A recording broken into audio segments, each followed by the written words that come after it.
I titled it actually HDR Photography, When to Use It and Why You Shouldn't. And this will become readily apparent as I go through my slides. And as we get into it, I'll discuss that a little more. But I'm going to talk a little bit about what HDR is, the history of HDR, some technical considerations, and kind of like if you decide you're going to shoot HDR, what the best way to do it is. And then I'm going to run through some examples and then more examples. And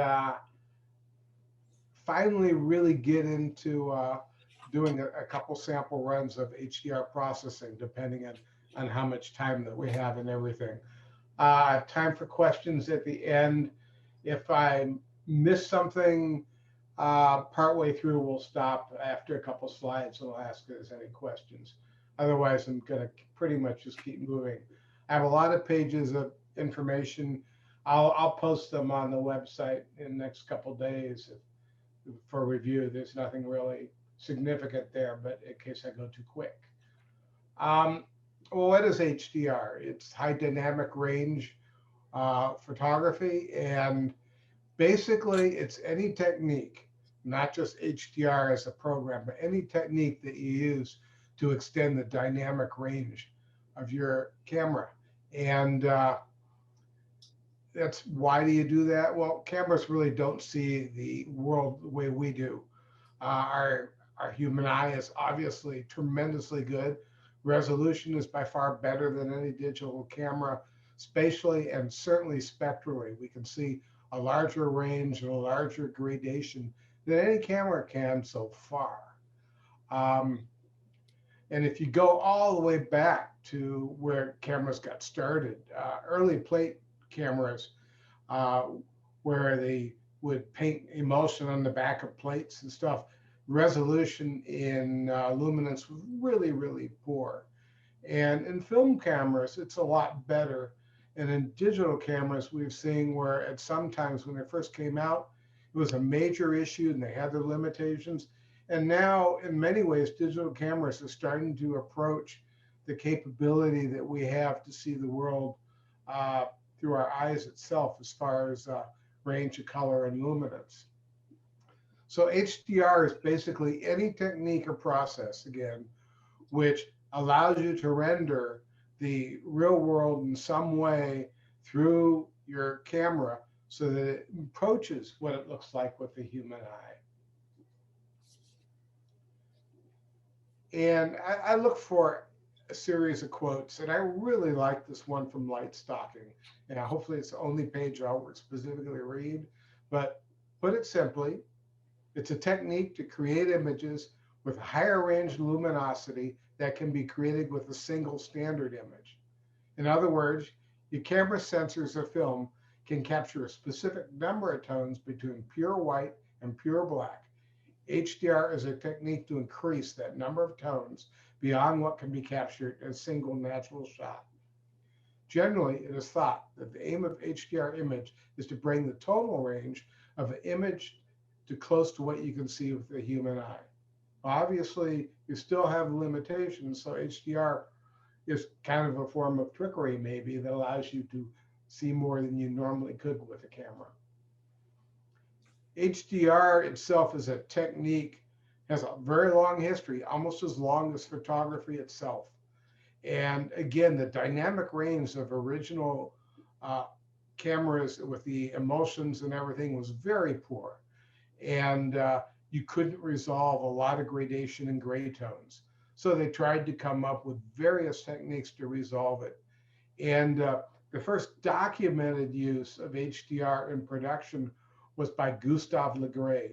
He was a noted photographer of seascapes. And if you could think of shooting in the afternoon, looking out towards the sun setting, and you've got the dark ocean and the overly bright sky, he was continuously having troubles trying to get things to expose properly. So he thought, wow, what if I use two exposures? I'll expose for the ground in one image or for the ocean surface, and I'll expose for the sky and the clouds in another. And so he would do that. And then he would produce a single print in the darkroom by effectively sandwiching these two products together. And it's an early form of tone mapping. And it allowed him to handle dynamic range that was not technically possible at the time. And so this is one of his famous images called Brig Upon Water. Ansel Adams worked with Fred Archer and developed what is called the zone system. And it's always thought of by most people as a method for getting the perfect exposure in a negative so that you could then produce a print that did whatever you wanted to with it. Basically, his goal in the whole process is that you should never have whites that are so bright you can't see detail, and you should never have shadows that you can't see detail. So his goal was to preserve detail in the whites and the darks. And so we always think of zones system as trying to set up your camera so that you're getting the full possible dynamic range you can with the camera. But in Ansel's mind, it was also involved in two other parts of it. In addition to setting up elaborate exposure procedures, he also had very detailed film development processes. He controlled temperatures, he controlled chemicals, everything was done, timing, everything was done very precisely. And then to produce the final images that we all know as these great images involve very exotic dodging and burning techniques. And it was extremely complicated. It's not something that could have never been achieved without his skill in the darkroom. And when he would leave his photo development to the people on his team, he had these pages and pages of instructions telling his staff itself how you produce this image and that. And it effectively gave the opportunity to take a mundane image on the left and effectively turn it into something that was very interesting and had great tone depth on the right. Could have never been done without the zone system. So when you get to color, it's even a little more complicated when you were involved in the wet dark room. Again, it was very laborious and exacting work and time consuming too, to do corrections for luminosity and to produce beautiful black and white or monochrome imagery. But when you got to color, you're starting to deal with a gray, with the black and white layer and 3 dye layers. And the chemicals and the temperatures and basically dealing with color negatives was extremely complicated. And there really were no techniques that I know of for merging the techniques that Ansel developed for black and white imagery for processing in the color world. So you really had to expose your images as perfectly as you could and process them again using the techniques that maintaining proper color, temperature and using the right chemicals and new chemicals, and then doing your prints in the same way. And it wasn't until the advent of computers that things changed. But originally, the computers themselves were extremely expensive. They were really slow. When I started working in the Jet Propulsion Laboratory in 1974, to do a single black and white image may have taken an hour on an IBM 360. And you think about what you can do now with your laptop, it's really amazing. There was no software to manipulate digital imagery at that time. And a lot of the stuff was done using special hardware that could be used to manipulate and take little Polaroids off of cathode ray tubes and everything. And there was no representation of digital data and on screens or anything at that point in time. One of the researchers who helped develop HDR was James Ward. He worked at Lawrence Berkeley National Laboratory, and he developed a data format concept and published this in the 1990s for how we could represent HDR data in the computer, basically to represent enough dynamic range so that this information could then be manipulated. He also worked for most of his career on software to do HDR manipulation And his documentation itself led to the birth of HDR software. Many other scientists at other NASA institutions and federal research centers also contributed to HDR. You can look it up in several sites. There's a lot of people worked on it. Around 2000 or so, you started to hear about HDR in computer programs. And the first HDR computer program was actually Photomatics. It's now called Photomatics Pro. And the first version came out in 2003. And for many years, it was the only real game in town. Photoshop came out with its first version of HDR actually in 2005. There's been about 3 different iterations and versions of it. At one point, it produced phenomenal 32-bit images, but it seems now when you get into it, it renders the way work in 32 bits, but when you go in Adobe Camera Raw, it's pretty much rendered back in the 16 bits. In 2010, Nick, which is came out with its HDR Effects Pro, and it was kind of a push button approach to HDR. And several computer programs came out starting in 2015. First version of Aurora HDR came out. They added an HDR in Lightroom using the photo merge operation. And I was very surprised. I've never tried this, but apparently Windows 10 has a native HDR application that came out in 2016.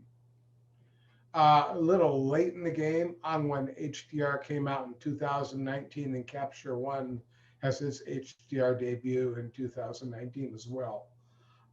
There's probably I know there's other programs, but these are the major programs that people have been using for doing HDR work.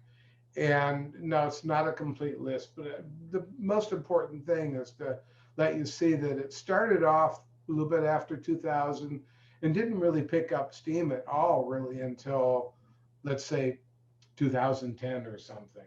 It's just kind of interesting. But then again, there's been so much improvement in just computer software for doing image processing and photo processing in the last 10 years. I guess it's not that surprising. Well, why would you need HDR? Again, I alluded to the fact that the human eye is a much better sensor than the camera. And then I also said, well, they actually see the world about the same way. And yeah, both the human eye and a camera sensor that's around today actually only sees the world in about 14 stops. But where we have a great benefit over the camera, if the camera sees is what the camera sees. But we have the capability, being a person, to view the world a little differently. When we look out at an ocean sunset, we can look at the bright, bright sun setting in the ocean, and we can squint our eyes and we can actually see the sun and the background and everything. And well, everything in the foreground turns kind of dark. But then we look in the foreground area and we focus on that, and we don't really notice the background anymore. And that comes in really bright. Well, in our mind, we put it together and we build what would be the equivalent of an HDR image. Our mental image is very much an HDR type of concept, except it happens in your brain instantaneously quick. And the term is it's instantaneous dynamic range, and it allows us to see so much more than a digital camera can. And the other thing I want to go into before going to HDR is, if you're talking about doing dynamic range or luminous adjustment or anything, HDR is not the only approach. You can do a lot of adjustments using your sliders in Lightroom or Adobe Camera Raw. You can adjust the darks and lights and your midtones. You can use a lot of filters now. The filters inside of Lightroom and Adobe Camera Raw, the adjustment brush, the radial filter, and the graduated filter are just amazing. And what you can do with that, and now that they've added range masking and the capability to do painting and erasing and all that, it has gotten to be phenomenal. And then to add to that, you can always blend layers within Photoshop and do masking. And you can double process and merge the layers within Photoshop. I do a lot of that with my night scenes. And then there's a lot of applications out in the market now that do luminosity masking. And effectively, they're working with bracketed images and producing, all sorts of different layers. And then it's using masking to do blending of the different layers. So before I go on to this page, are there any questions? Nope. Okay. So if you want to shoot HDR with your camera, there's a way it was used to be done, and it's probably still the best practice. First thing, and this is in all cases, you want to set your camera to either aperture priority or manual. You don't want to vary the aperture or your depth of field is going to change over time. So either manual mode or aperture allows you to do that. Somehow you want to set up a test shot because you want to do your best, as mentioned earlier, to get exposure in the darkest shadows and not overexpose the lights. If there's any way that you need to really worry, you don't want to clip out the whites, just like in any imagery. Once you've done that, you can't recover that even in HDR. So you set it that way. You try to get the most balanced picture. Hutch suggested, we were talking about this, is actually going in your spot focus and see what your settings would be in the darkest areas, and then point to the brightest areas and set it and see what your settings would be there, and then kind of average between them. Either way, however you want to do it, get your best basic exposure, and that will be your zero stop exposure. That will be your baseline. And then you set your bracketing, set it to 3, 5, or 7 exposures, whatever you want, separated by 1 stop. And then it's probably best to set your camera on burst shooting and shoot all your exposures in a rapid sequence. Since there could be movement and there could be things you're dealing with and you want as much stability as possible, it's always good to use a tripod. And we'll get into this a little bit later. Ideally, you want to shoot in a calm, windless day with no movement, no water movement, no air movement causing branches or leaves to move at all, and nobody walking through the scene. If you have any of those conditions, you might get ghosting. Now, a lot has changed in the years since 2003 when the first HDR program did come out. And it turns out most HDR programs handle a lot of these problems now. You can skip the tripod. You don't really, if you can hold your body reasonably steady, you can take your bracket of even up to 7 images. And if you look at it, you'll see a little variation in movement. But programs do a phenomenal job now doing auto alignment between the various exposure brackets. It's just amazing what they can do. And you don't have to really worry about breezes and water movement to most extent. And that's because this concept of calling ghosting, or the blurring of things caused by changes in the foreground and in the background as things move around, they don't occur nearly as much anymore because most of the HDR programs have ghost reduction software built into them. So again, the other thing, which if you're really shooting, a lot of times when I'm being a little careless, I'll just set my brackets really, really high, and I'll just go out and take pictures, and then I'll decide if I'm going to shoot HDR with it later or process with it doing just a single frame. And that generally works out pretty good. Well, I've often found when I just go out shooting willy-nilly is that problem about clipping occurs. I find that I'm overexposing in the bright areas. So it's probably, what I end up doing is I turn off bracketing, reset my camera again, and then go at it. A lot of times when I'm shooting in landscapes, I shoot in manual mode as opposed to aperture priority. So that tends to potentially be a problem. And that's probably only for me, but that's what I've found. And then, well, if you want to process HDR imagery, you should know your HDR tool you're going to use, get comfortable with it, and learn how it works. They all have idiosyncrasies. They all do things differently. They all produce similar products to some extent, but they all have their pitfalls as well. And you got to know where you're going with HDR. HDR can give you great capability to produce really interesting products, and you can produce some products where some people will look at it and go, well, gee, that's interesting. It's a little different. So don't lose sight of what you're doing, what your goals are, and what the elements are of a good image. A lot of times when HDR first came up, everything was really over-processed, oversaturated. It was all highly stylized. Well, you have to decide now where you want to go, realistic or highly stylized.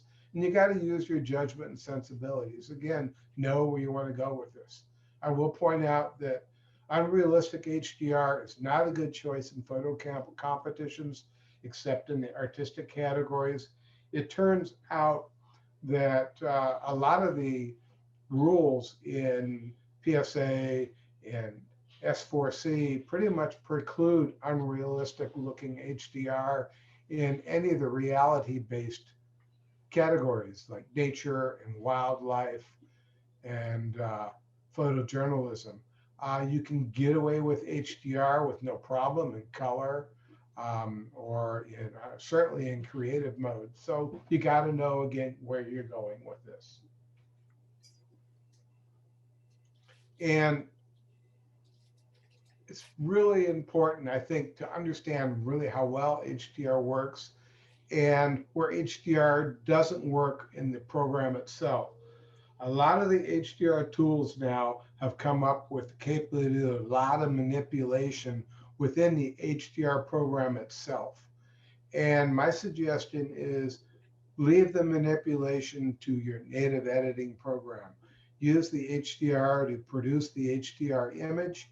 But as far as if you have to adjust your exposure or adjust your brights and your lights, you probably want to do it in your native program. Otherwise, when you get to your native program, you're going to find that you've either clipped the darks or you've clipped the whites. And then you've got to go back and start the whole process over again because it's not recoverable. In any case, you should really think about saturation. Keep it reasonable unless you're really intending to produce an oversaturated image. But HDR, the process is really about blending light. It's about allowing you to get more dynamic range, not about producing more dynamic saturation. It's a little different. Luminosity, sometimes the luminosity sliders, if an HDR has a tendency to get halos between the sky and the darker objects. And a lot of times if you back off in some of the sliders a bit, you can solve those problems quite a bit. And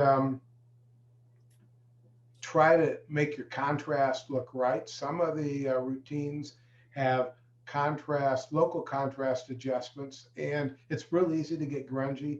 It's real easy to make it again look unreal. Well, if it's okay, if it's fitting the subject you're working on, but just know what you're doing.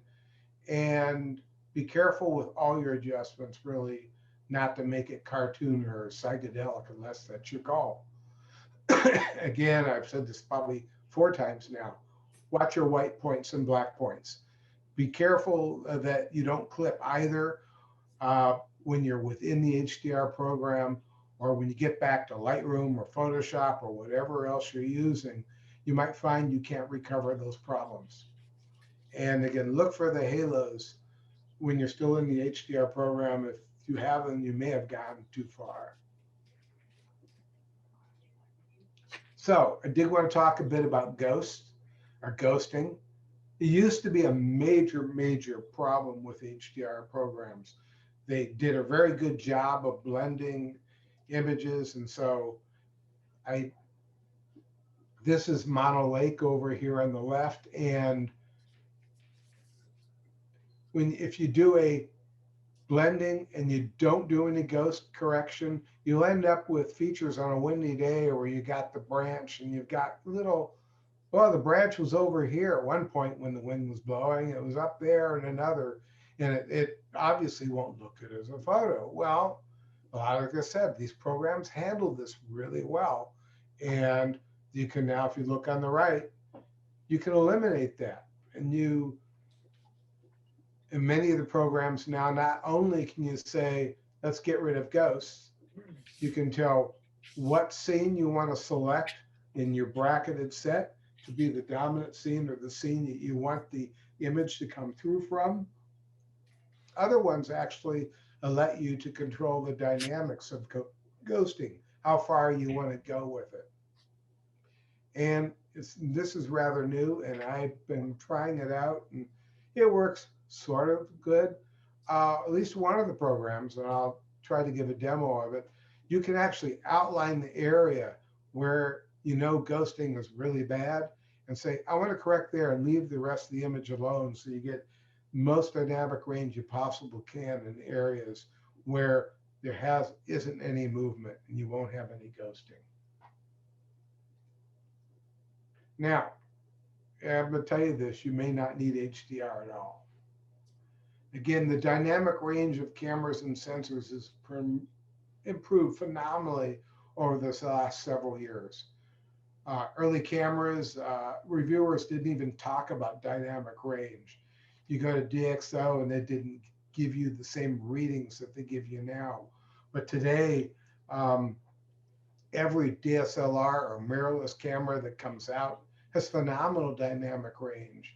The best right now is the Nikon D850 and the Sony A7R Model 4, and it has effectively 14.8 exposure values or stops resolution. And there's effectively no difference between the, excuse me, the Nikon D850, the Sony A7R3 or R4, the Nikon Z7, the Pentax Z645, or the Canon EOS 1D Mark III. They're all within such a small range of difference that it's insignificant. And then you move over to other cameras, and the Panasonic mirrorless is 14.1 exposure values. The Leica Q2 is 13.9, and Canon EOS 5D Mark IV is 13.5. So if you get to the lowest one on my list and the upper one here, it's like 1.2 stops, 1.5 stops. And I think you find that the way you set your camera up and how you take your photo will have a more fundamental difference in the product than the exposure or resolution capability of a camera now.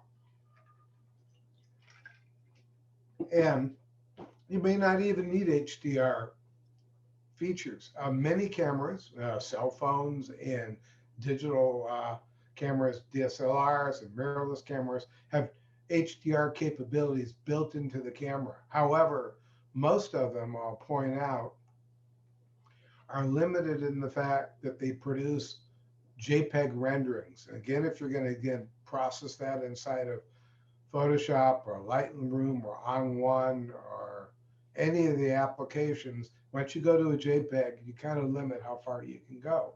But it's still there, and it can produce really, really nice and pleasing images right out of camera. And again, I want to point out, and I'm going to demonstrate this, that new features within Lightroom and Adobe Camera Raw are really phenomenal. I'm going to mention the capability of doing the adjustment brushes and range masking on those brushes or filters, adjustment filters, and doing range masking, and then being able to brush to erase areas and add areas and move sliders within those regions and everything. And the limited range that you can, unlimited, because you could do it all over your imagery, means that you don't have to do HDR as often as you would in the past and still get a really good product as long as you exposed well to begin with. And there's tons of plugins out there that allow you to even do more image enhancement than you could normally do in the past. So maybe you don't need HDR. And so I kind of leave that up to you. So I'm going to go through a couple examples and then we'll do some demonstrations. Last time we went out on a field trip to out to Yoens Valley, we went up one nice cold morning to North Lake, and we waited for the sun to rise.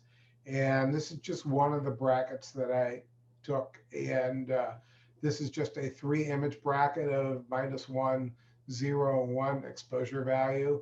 And you can certainly see the 0 looks pretty good all by itself. But I get a lot more detail in the sky if I drop it down one bracket. And I get a lot of detail on the rocks that maybe I was losing if I go +1. Certainly more detail in the plants.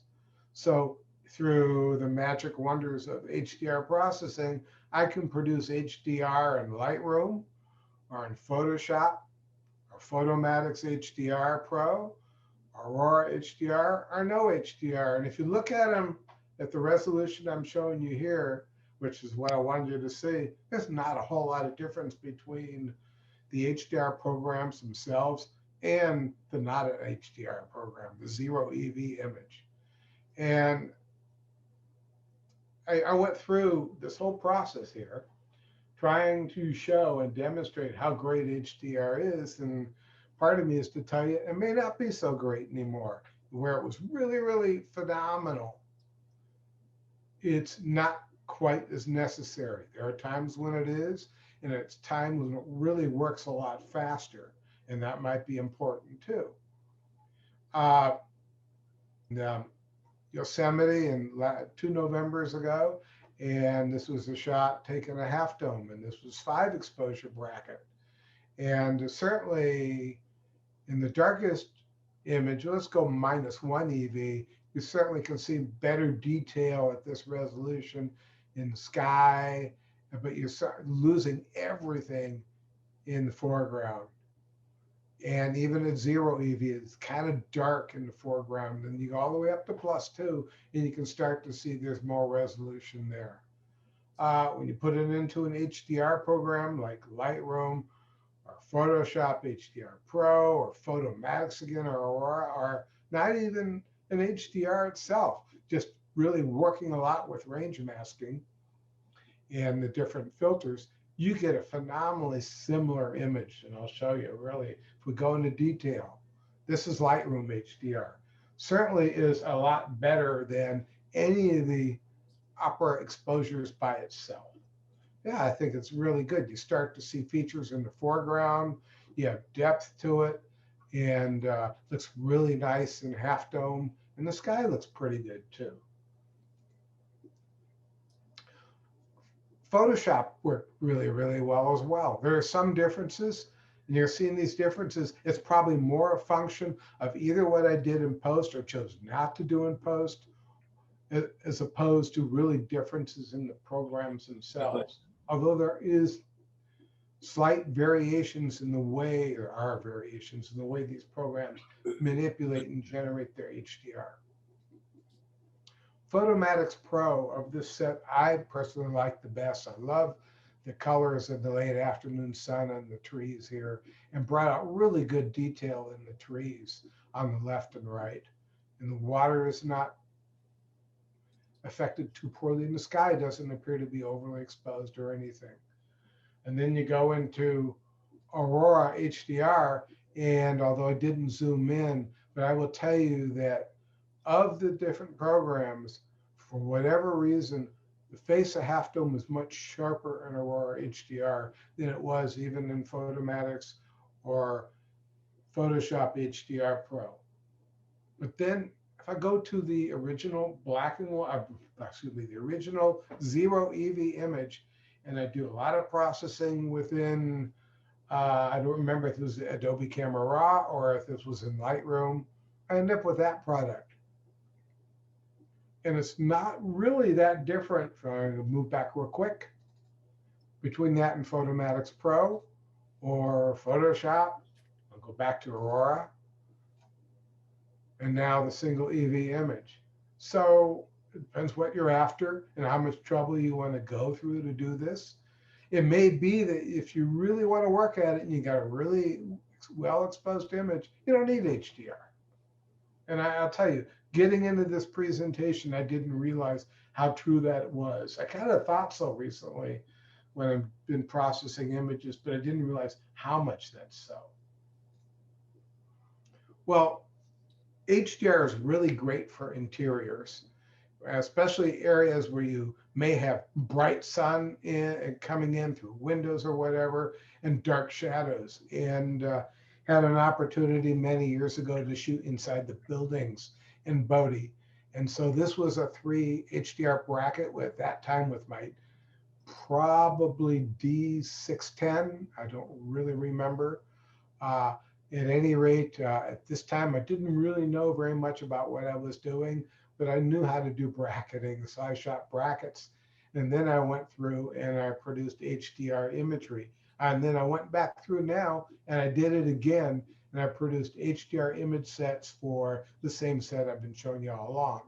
So you can certainly look that the original image is almost too bright already in the bright areas, and you can't see much detail in the blacks or the shadows. It's almost non-existent. You normally go +2. But it's there. And then if you go to sorry about that. You go to +1 here, you start to see a lot more detail. Excuse me? And then you look at the -1 EV here, and you see the detail that you need in the lights. Again, I could have done 5 exposure brackets, but when I was doing these, I was shooting 3 brackets because that's what I knew to do.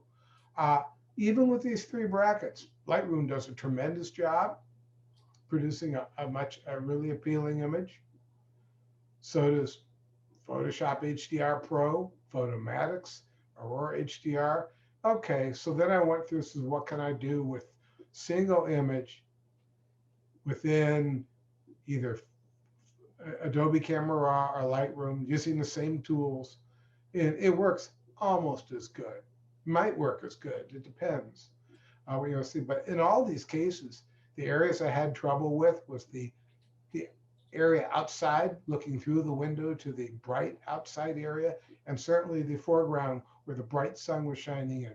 All 5 of these images handled all these situations a lot better than you would expect from this original bracket set. So moving on to Mono Lake, the sun was setting. I was trying to get the sun to just clip the edge of Tufa, and it moved a little, and I ended up actually getting a little too much sun. And I'll tell you that even in my darkest setting right here, I'm clipping a little on the whites. So it was very hard to get what I was hoping to get out of this image. But because the sky was so bright, my 0 EV image is almost unintelligibly dark itself.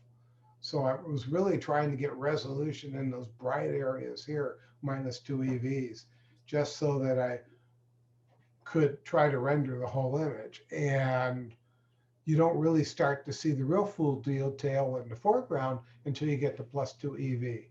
Well, you put it into the HDR program. Lightroom does a pretty good job. Photoshop HDR Pro does a good job. Photomatix does, and Aurora HDR does. And well, so I said, well, what about not HDR? What if I just worked on the image itself? And it works really well too. One of the things, although all these, I must have cut and pasted the wrong one here, but at any rate, generally, I flipped them. That's what I did. It's interesting. When I was building Imagine that this, that, and that are flipped. That's kind of weird. But at any rate, when you're going in and you're starting to size images down within PowerPoint, that can happen. I didn't catch what I was doing. But you can see the radiance images itself are pretty much the same. Now, you get to these some areas out in the desert and you're stuck in the middle of the day and you're going to have a really hard time getting an image that can resolve all the tones that you want and everything. And HDR works really, really well here. So this is another 5 exposure bracket. Probably not shot with a tripod. I don't remember at this point in time, but this was the inside of a truck in a mining area. And so I shot from -2 to +2 EVs in one stop. And you can start to see in the 0 EV image that there's no detail in the shadows. And it's getting kind of blown out in the background. It's okay. It's okay right here. It looks pretty good in the foreground on all the twigs. You get to +2 EV and you start to see detail in the shadows. And certainly when you get even to -1 EV, you probably didn't need to get to -2. You see plenty of good detail in the background itself. So if you put it into an HDR program, you get a nice, better balanced image. You get detail in the shadows and the foreground, or the whites are not blown out and your foreground looks pretty well balanced. And so this is all fairly natural images. And there's not a whole lot of difference between Lightroom and Photoshop and Photomatics and Aurora HDR programs. And if you work really, really hard with the filters and your brushes with the filters and the range masking, you can bring out a lot of detail in one single exposure. And maybe that even works better for what you want to do. That is good. Now, I do want to bring out the grunge issue. Some people like it and you may want it. So Photomatics allows you to do some pretty wild imagery, and that's pretty psychedelic and colorful. Unless you're starting to use that in some basis of artwork, it may get you somewhere and it may not, but it's certainly is bright. If you're into red, it's red. Aurora HDR, in addition to their settings, I'm not going to probably do a demo of Aurora HDR, but Aurora HDR takes the approach of an almost complete image processing system inside the HDR program.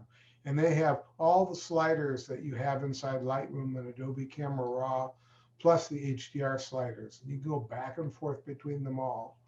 And it works pretty good. And I just didn't see really a lot of difference in the end product really between that and Photomatics. And my license, which was a temporary license, expired. So that was that. But at any rate, Aurora HDR also has a bunch of presets developed by some photographers and all that. Colin Smith is one of them. And you can get some very interesting results. And again, the Nada HDR image, this is the original image, single exposure. And if you really, really work with the filters, you can get a really nice, realistic image right there. Depends really what you want.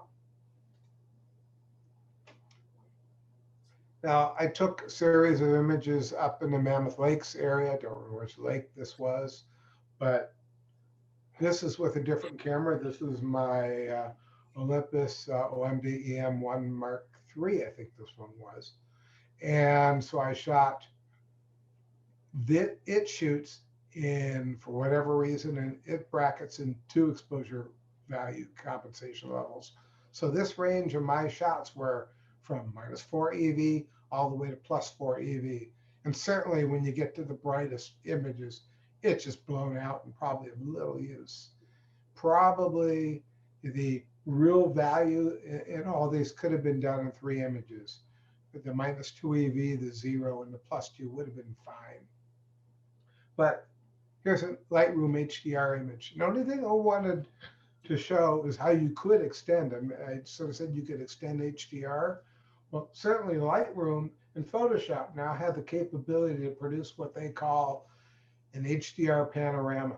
So I took all these images here in quick sequence, and inside a single application, I did the panorama blending and then the HDR blending on top, and ended up with that image.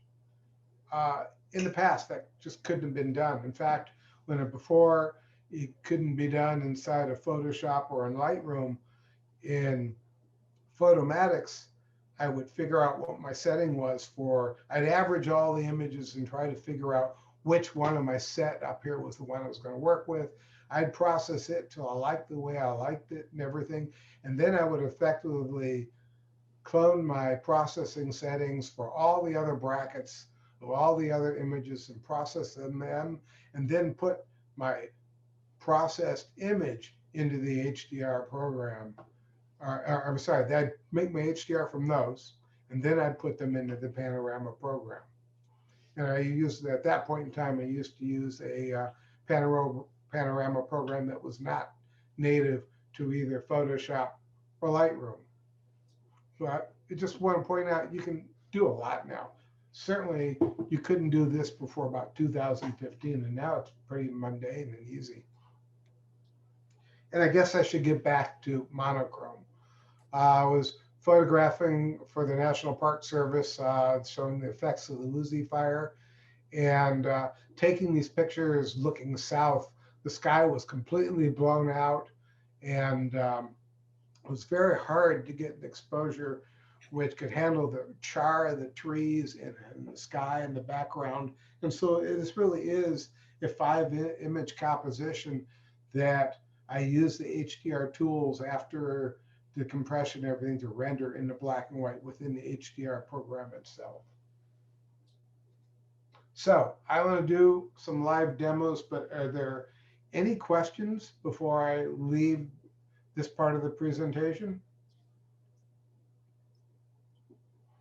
Well, either I'm doing good or I'm boring everybody to death. So. Okay. Okay. So my question was, how do you decide how many exposures to bracket 3, 5 versus 7? And why not just brackets -2, 0, and +2? What's the downside? Well, actually, if you look in the Adobe Photoshop documentation, they actually suggest now that you bracket -2, 0, and +2, and just live with that. And I'll tell you, based on my experiences, there's really not a whole lot of difference between -1, 0, and -1. When you get much better dynamic range between 0 and -2. My attitude in doing this, a lot of this is that unless you're really going to spend a long time at getting it down pat and everything, how do you really know that you've got the range right? So I do in single EV steps, I go from -2 to +2. And that's just what I do. Or sometimes I do 7. It's easy. Well, this is a bad attitude maybe, but now that I don't have film, when I did the John Muir Trail, I had 6 rolls of film for the entire 230 miles. And I used to count the number of exposures I could do per day.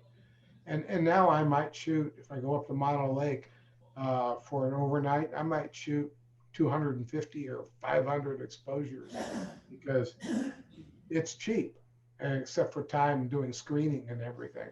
So generally what I do is I go through that. So I thought that's kind of my attitude towards it.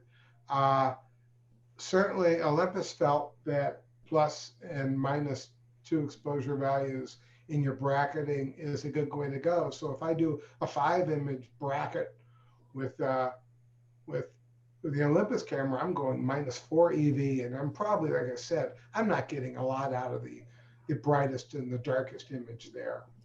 Do you lose anything by just staying with the -2, 0, and +2, and not doing the 5 brackets with the -1 and the +1?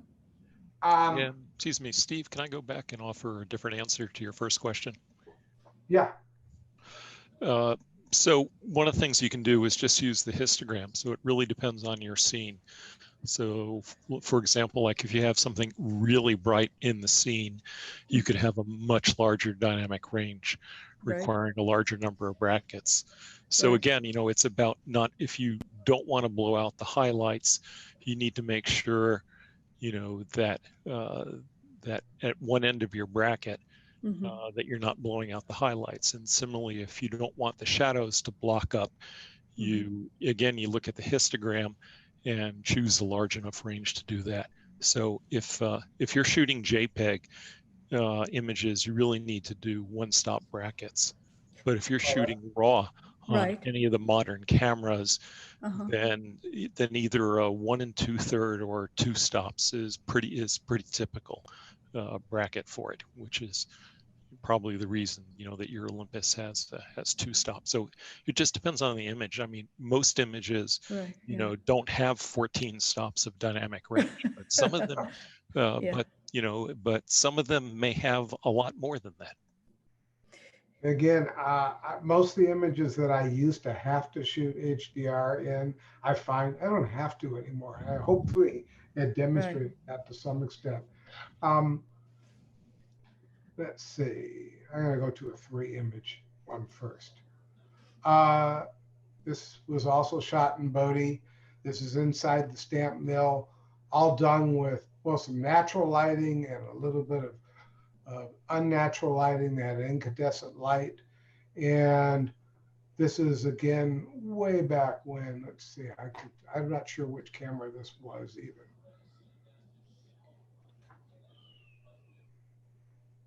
This is a Nikon D610. Okay. So again, when you shoot inside the buildings inside Bodie, they say, come on, hurry up, hurry up. You don't have a lot of time in any one place. So I shot brackets for that reason. And I didn't really have time. I shot the pictures, had an idea I was going to do HDR in them, but it worked out. They did allow us to bring tripods into the buildings, which was really, really nice. So this is the 0 EV image, and you can see it's only slightly oversaturated in the very brightest areas. And there's certainly, you're losing detail here, but it's actually, the shadows, it's usually fairly recoverable.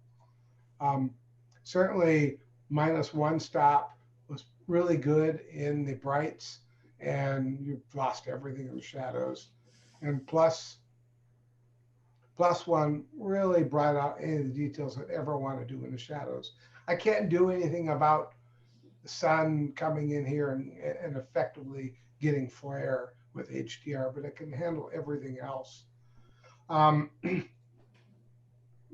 So just simply, the easiest way to do it in Lightroom is if you select your 3 images. So I guess before I go there, with what Dave's pointing out, in this case, it's probably really true. If you do your exposures really well and you set your base exposure, your 0 exposure well, you can get away with 3 images and +2 and -2 in your 0 EV image. And you're not going to get a lot more between the +1 and -1, I'm very sure. But I think where the benefit is if you expand your bracket far enough out, if you're getting a little sloppy, you might get lucky and you won't clip either the brights or the shadows.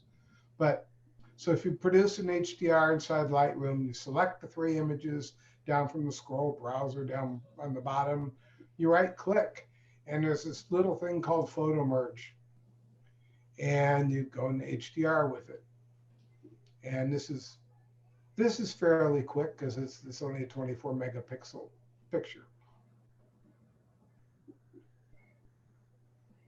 And I have the settings here. If you look in the upper right, auto align, and it's actually found some area that it thinks there's some ghosting, which I'm very surprised because there's no wind and no movement there that I remember.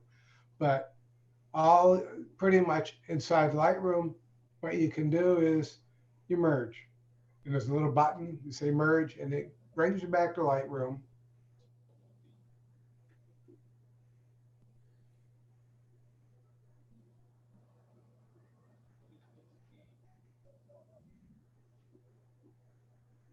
And Lightroom by default produces a DNG image.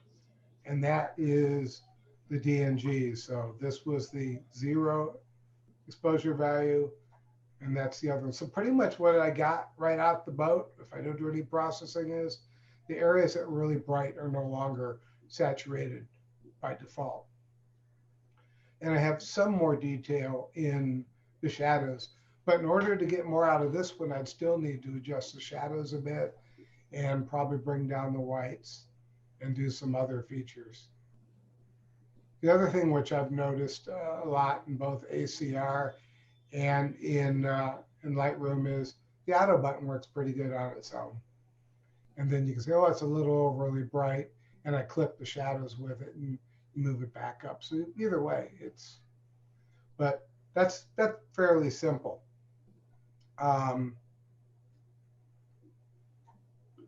This one here, this is just a tufa tower with Mono Lake, and it's pretty wavy here. So first do a photo merge HDR inside of Lightroom.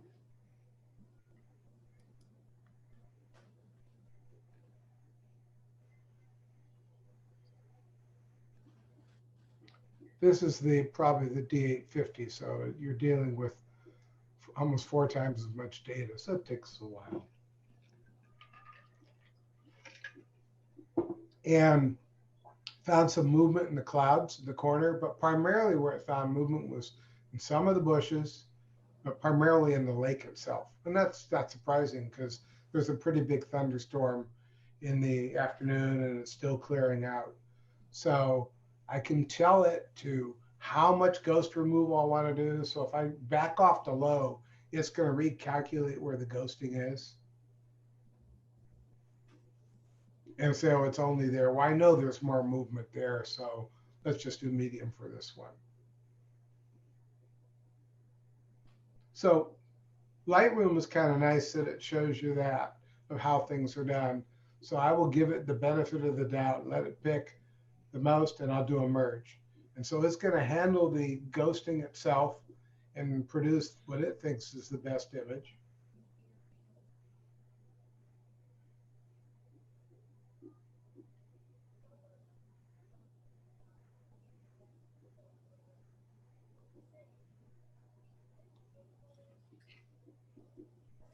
And comes up with something like that. So 0 EV is there.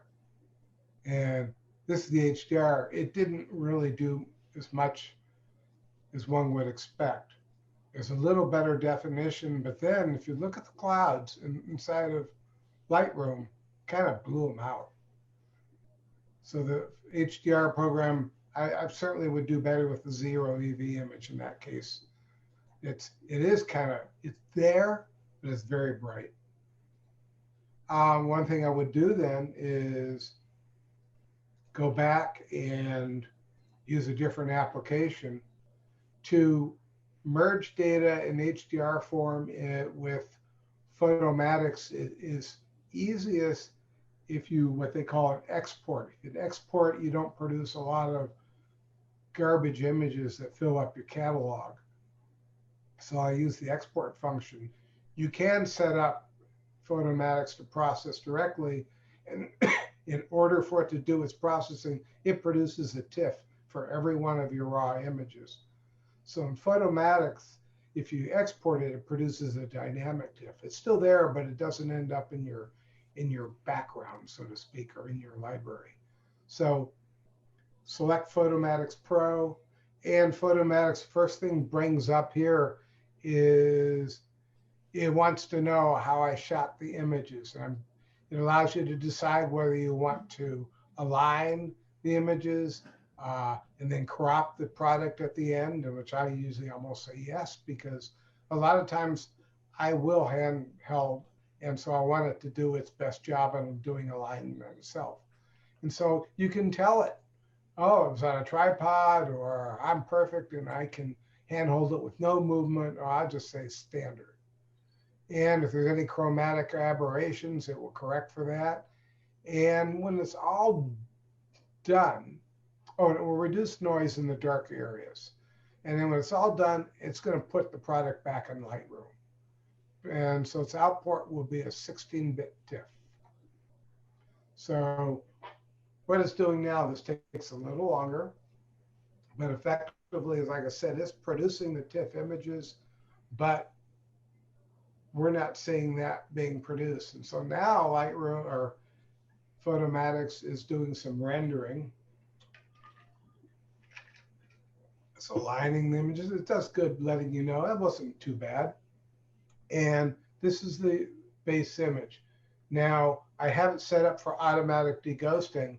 And if I zoom in on an area where I know where most of the motion was, it looks pretty messy here. But Photomatics allows you to say, well, which layer do you want effectively to use as your base layer when you have ghosting problems, and default to that. So it's going to be my 0 EV in this case. And so I have a slider here, and if I go to all the way out, it gets really sharp all of a sudden. Didn't change the areas around the tufa tower. May have changed some of the bushes if there's been movement. Could go over there and take a look. I'll slide it all the way off and see if it gets fuzzy. It's a little bit, but mostly it's in the motion in the lake there. So I can, the other thing which, and I'm not going to do it, but Photomatics allows you now to do selective deghosting. That's kind of a neat feature, but I don't think it works in all cases. But you could take your mouse and you could really quickly outline the areas that you want to do deghosting on. Right click and say, that's my area. And then preview it. It does a pretty good job, but it's not, I think, as good as the automatic function still. I'll have to return the base section.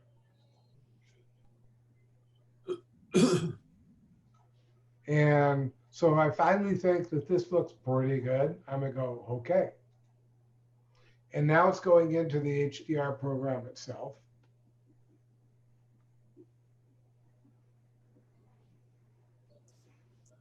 And so when you're in Lightroom or you're in Photoshop HDR Pro, it's effectively doing tone mapping, and you're getting back kind of this best dynamic range that it can sandwich into a 16-bit image from all your exposures that you've got. Photomatics and Aurora allow you to do a little more with them. And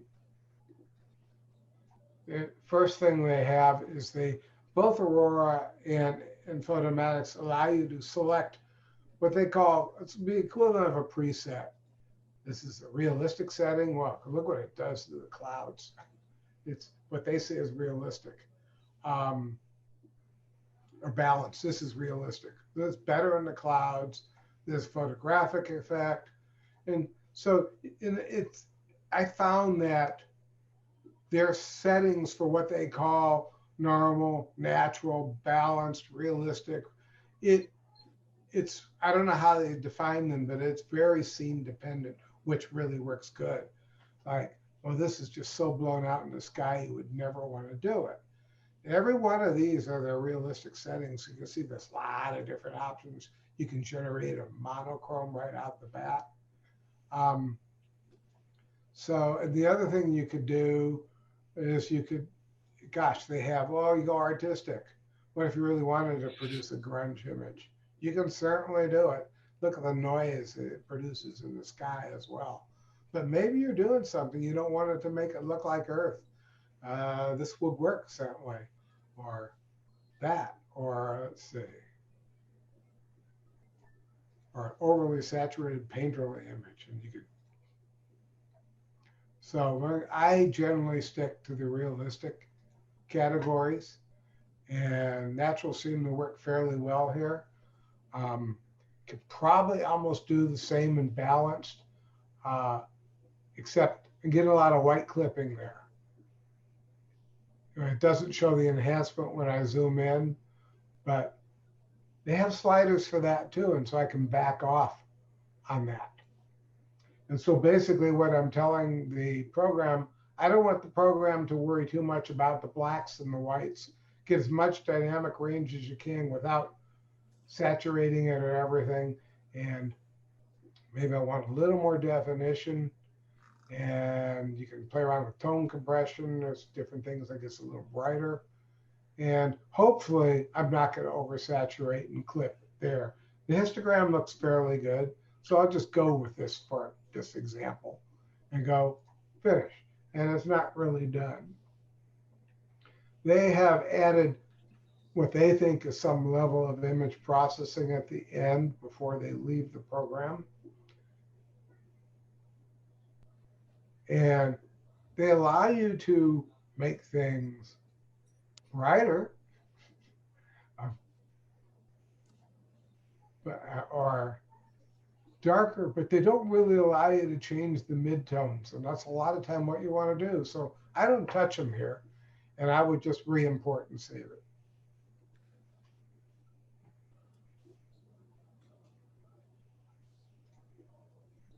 And so that is it here. And I think I still have resolution as far as in the very bright areas of that cloud. I could certainly work with that.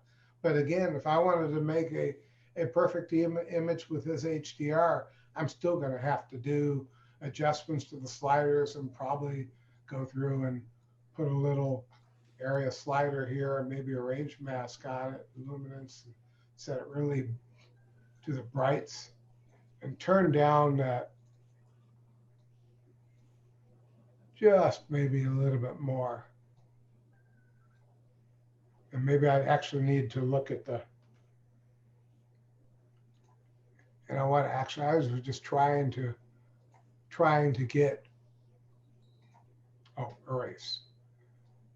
I was just trying to get the brightest cloud. So I erased those other features and all that. And then I could probably tone that down a little. So,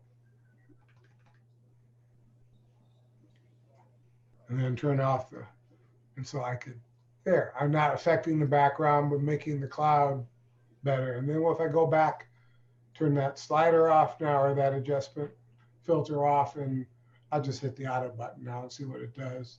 But it's still clipping a little there. So that's the idea. Let's see.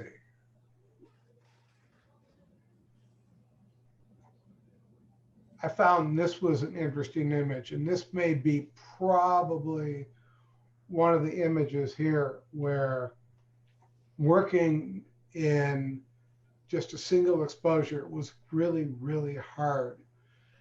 Wish I remember the name of this arch, but this is the only arch inside the Alabama hills that is at least somewhere associated with water.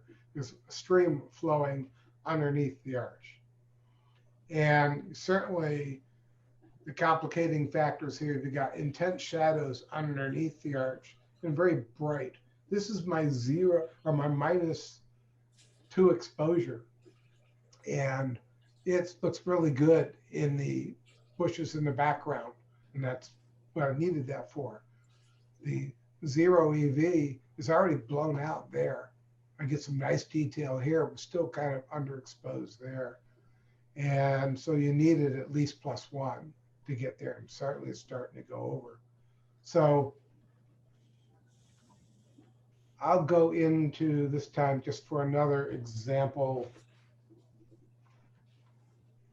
I'll go into edit in, right click, brings up a menu, and you can go edit in all your different plugins, which of course I have a few. And I can merge into HDR Pro within Photoshop. So this is going to open Photoshop if it wasn't open already.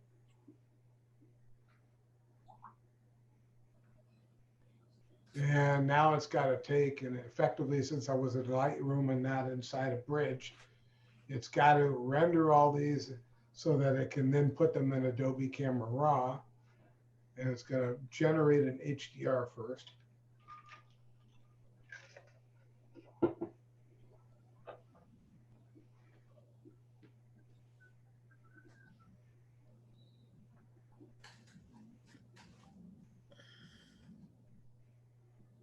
How long it takes will depend on the camera that you're using, the number of exposures you're trying to blend, your speed of your computer, and everything.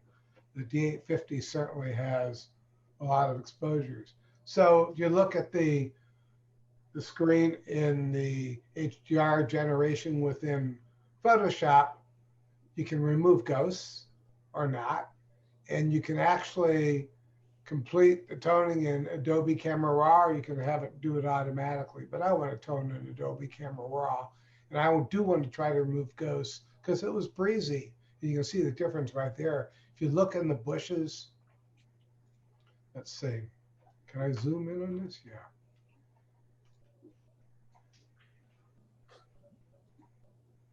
It certainly is. It doesn't handle it perfectly in the preview, but you can certainly see it's better. So, and then I can select which image I want. Well, usually I would select the 0 EV, but in the 0 EV, it's already blown out a lot. And so for my ghost issues and ghosting, I'll probably select the -1. So this is a case where I thought it worked a little better than, let's see, maybe I don't think so. Yeah, I'll pick -1. Doesn't really matter. Just a test here. So then Photoshop is now merging into HDR. So it's going to do any auto alignment that needs to be done. It's going to remove the ghosts, and it's going to produce a HDR raw image that itself may originally be in 32-bit, but then you're going into Adobe Camera Raw now.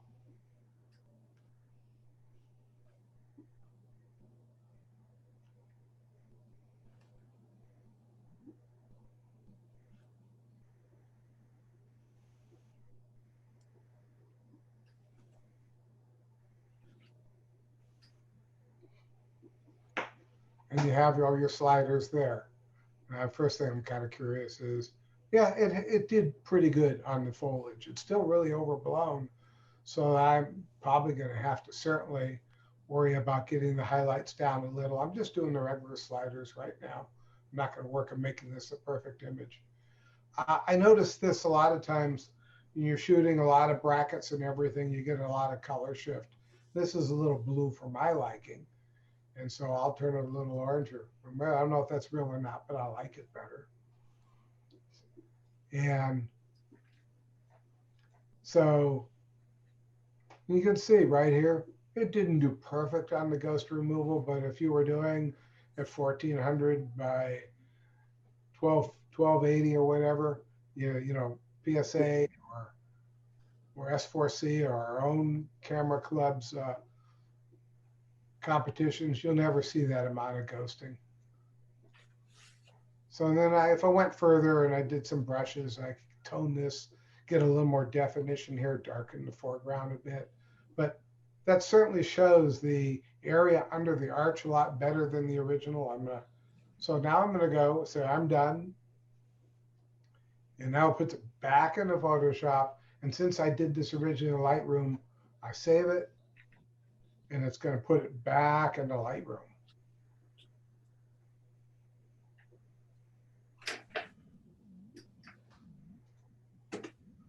So, and let's see, this is the result that it produced. That's pretty good. You can certainly see there's on the rock itself. I don't remember that. Sort of most focused on the foreground. There's obviously no movement, looks pretty well balanced, and there is movement in these bushes. They were too close. It was too hard to really handle. If I were to put this inside of Photomatics, my experience, Photomatics gives you most control, and it has the best ghost reduction of all the applications so far. I've been using Photomatics probably for over 10 years now, and I'm real comfortable with it.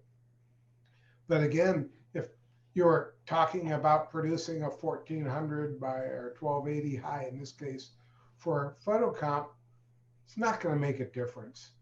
I'm not going to well, I could demonstrate real quickly. I'll show you Aurora HDR. No, I can't. My license is expired. It will not work. Um, it works pretty much the same, but that's pretty much it. And I think in the end, I think just amplifying what Dave was saying, if you really expose an image well first, you can probably do an awful lot now that you couldn't have done 2 years ago, even with Lightroom or Photoshop using the adjustment brushes. However, HDR is great to fall back on for two reasons. Sometimes you're going to get a better dynamic range and get a better image with HDR.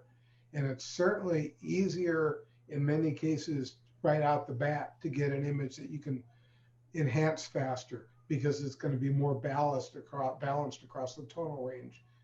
And finally, if you're out there and you're shooting a ton of images and you're getting a little sloppy, shooting brackets in HDR might save your bacon if you really didn't set up your base image well. So anyway, that's pretty much it for demo, unless somebody wants me to show them something.